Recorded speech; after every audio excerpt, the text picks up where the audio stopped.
Welcome to the Golden Triangle Asian Elephant Foundation here in far north Thailand. Across the river there is Myanmar, and if you look in the distance you'll be able to see the mountains of Laos, and so you'll know exactly where we are in the Golden Triangle.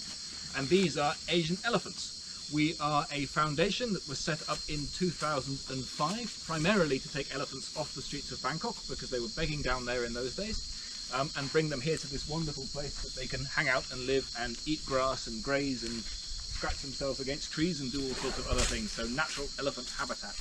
The foundation has grown a bit since then, and now we have many projects out around Thailand and Southeast Asia, helping wild elephants, helping the mahout or traditional elephant owning communities. And we're also very, very interested in the nuts and bolts of elephants, the science. So we invite scientists to come and collaborate with us and perform their experiments to try and find out more about elephants, and hopefully we can not only learn more about these fantastic beasts like Bo here, we can also use what we learn to help better protect them in the wild and further protect them as a species. So that's what we do. Thank you very much. Thank you, John. And as you can see, Bo is very cooperative. She is. And then they're sniffing the fig tree here.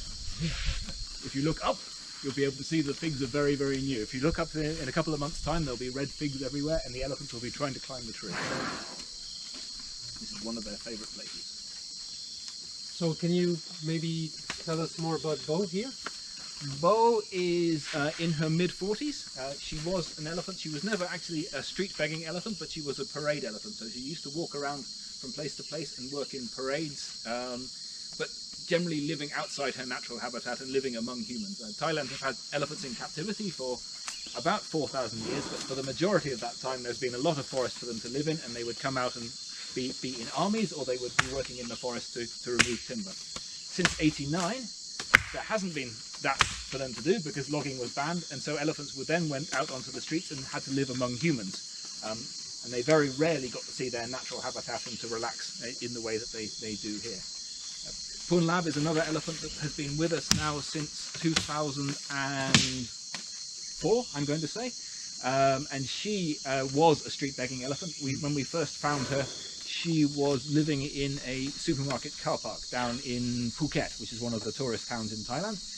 And every evening she would go out and walk around the tourist spots, and the mahout, the owner at the time, would go to the restaurants and would get money, would sell bananas to the tourists to feed back to the elephant, which was something that was fairly common to see in Thailand until about 5-6 years ago.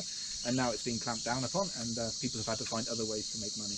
But we thought that's not a good place for elephants to be hanging out, so we decided